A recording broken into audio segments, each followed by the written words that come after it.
stress-related emotions, anger, and guilt. Earlier I told you that your emotions are preceded by your dominant thoughts. You never have an emotion without a dominant thought that first interprets a situation. Let's spend some time focusing on some common emotions associated with the stress response. Once you understand how these work, you can do a lot to remove them from your day-to-day range of emotions. Most societies have rules, common agreements about how things should be. These rules bring order to our lives. Without them, we would experience chaos. Examples of these rules are: people should not steal from other people. People need to have a library card to check out books from the library. Coaches in Little League sports need to treat the kids respectfully. In general, most of us have agreed to these rules. These rules represent our beliefs for how we feel things should be. We also have individual rules or demands. Each of these rules is based on how we feel things should be for us. Our rules usually contain the words need to, should, or must. I have a long list of rules or demands to maintain order and peace in my home. Here are a few simple ones that work for me. My kids should be in bed by a certain time on a school night. Cats should not throw up on my living room couch. The room needs to be quiet while I'm meditating. Spiders need to remain outside of my home. The grass should be alive and green during the summer. I need to be in bed by 10 p.m. My kids should practice the piano for 30 minutes each day. Demands and rules are simple everyday agreements we make with others and ourselves. These rules are not natural laws. In other words, there's no natural or universal law that says the kids have to play the piano each day. Though I'd like it to be this way, there's no all-encompassing cosmic law that says spiders should stay outside of my home. We've simply decided that this is how things ought to be. Essentially, we made up our demands. And this leads us to the emotion of anger. The only reason why you ever get angry is because an event has happened that breaks one of your rules. It goes against one of your demands. Someone has done something that is in conflict with your beliefs about how you think something ought to be.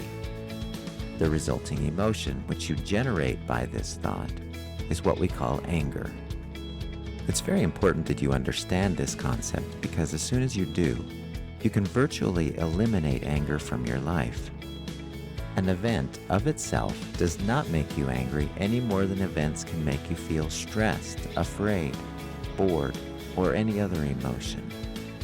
If it were the case that we had anger genes, we'd get mad every time the cat throws up on the sofa. But that doesn't always happen, and for some people, doesn't bother them at all. The way you interpret the event in your mind, what it means to you, always determines whether you'll become angry about it.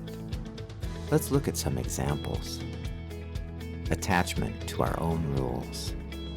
Have you ever driven with someone who experiences road rage? What this person is essentially saying is that he is angry because other people are not following the way he thinks they should drive. His attachment to this rule and his certainty that he is right about his rule is precisely what sends him into a fit of rage each time that rule is broken. Let's refer to my rules about my home. One of my rules says my room should be quiet when I'm meditating. What if my kids bring home their friends and they start making a lot of noise? This noise is disrupting my quiet. They're doing something in direct conflict with my beliefs about how things ought to be while I meditate. Their noise, however, is not what causes me to be angry. I actually enjoy their noise on some occasions because I know they're happy and having a great time. However, my rule about quietness during meditation is in conflict with what I'm currently experiencing. I generate my feelings of anger from that thought. It looks like they are the ones causing the emotion in me. In reality, it is my own rule that I have made up that is being violated. This is how I create the emotion of anger. Re-examine your rules. Given this understanding, you can immediately diffuse anger simply by re-examining your rule. Be aware that it is your rule and not the event itself that is causing you to generate anger. Let's say that my cat has, in fact, thrown up on my sofa. Rather than letting anger cause me to do something I'll probably regret, I can remember that it is my made-up rule that is being broken, which is the real cause of my anger. With this awareness, I can operate from a more positive emotional state with regard to the cat and everything else around me. The difference is emotional attachment. You probably notice that there are those who rarely seem to get angry. Don't these people have any rules in their lives?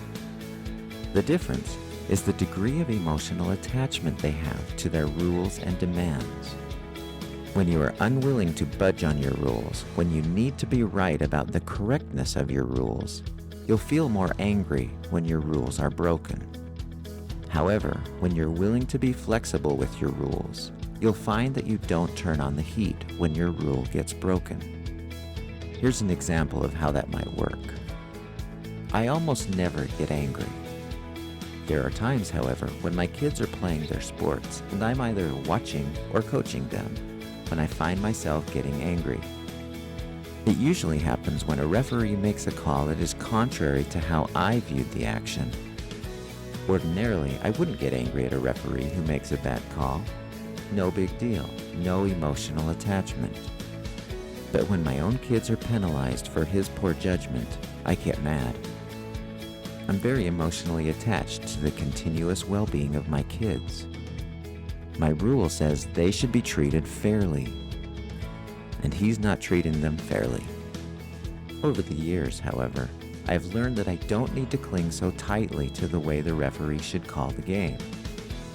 I can recognize that it's only a game, and the referee will never get it right every time. He's doing the best he can. I can cease being so attached to how things ought to be. When I release my emotional attachment, I also cease being so angry. Upgrade to preferences. One of the ways to do this is by upgrading your musts, demands, and shoulds to preferences.